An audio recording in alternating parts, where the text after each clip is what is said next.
दीर्घ वर्ष धरी भंगातुतरा होई अवहेलित अवस्था पड़ी रही क्षुद्र जलसेचन प्रकल्प विभागर झिलिमुंडा चेक डैम।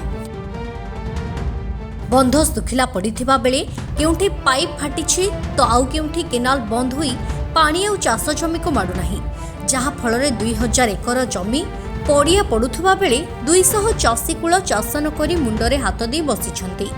दीर्घ 10 वर्ष बीतीगलाणी चाषी माने केवल वर्षा उपर निर्भर करी आसुथिबा बेले ठीक भावे मौसुमी वर्षा न हेबा द्वारा चाषी माने आतंकित अवस्था रहिबा सह चाषी कूल को बहु क्षति सहिबाकू पड़िथिबा अंचलवासी माने अभियोग करिसंती।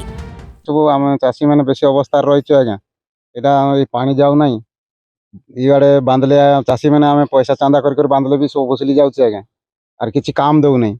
गोटे चाष हेबा पे बेसी प्रॉब्लम होउछि। थरे थरे मरड़ी भी हो जाउछि।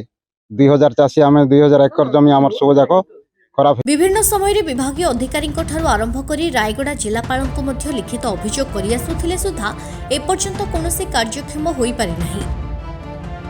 उक्त विषय में जलसंपद विभाग मुनिगुड़ा क्षुद्र जलसेचन प्रकल्प सहकारी निर्वाही यंत्री दिलीप कुमार मिश्र को जोगाजोग करिबारु खूब शीघ्र उक्त स्थान को जाई तदंत करिबा सह समस्यार समाधान करिबाकू सूचना दैछंती।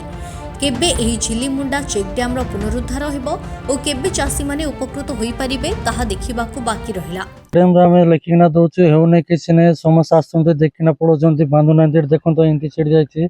सियाड़े भी देखंतो सियाड़े बुलन से माटी गाटू जोड़ भांगी जायछि नै है सेटा निजे एकर पिछा 500 600 लागे जेतरा तासी भाई मनोछु पैसा उडोछु बांधोछु भांगी जाउछि। तापर इडा भी टिके निजे निजे तैयार करलु हेई पारला नै सियाड़े भी भांगी गला ले इडा सब डबल जो योजना बांधले ना क्या डबल पाची हे सब एरिया पर आम रेक नदी कलाहांडी पर इंद्रावती डैम ये सब पर 2 पाची हे किंतु गोटे पाची भी हम खाई पारुना। इटा बांधले कौन हम सरकार पूरे आग होना बांधले केते तासी मन बचबे समस्त कुली मन को काम मिलबो आमको भी बचा भल रहा आज्ञा सब सुविधा होता। आगु बंधा है 1952 कि 51 मसीह बंधा है। कौन वर्तमान प्रॉब्लम कौन आपको चाष थे बंधा है भांगी जाइए डैम एवं भांगी जाइए आउ निजे निजे बांधी 50,000 60,000 चाषी मैंने 5,000 10,000 खर्च कर काढ़ुचु निजे लास्ट रे बांधुचु तापर कणा फणा हेले चुंटी दउचु वर्ष को वर्ष भांगी जाउची आमे। Bureau report focus plus.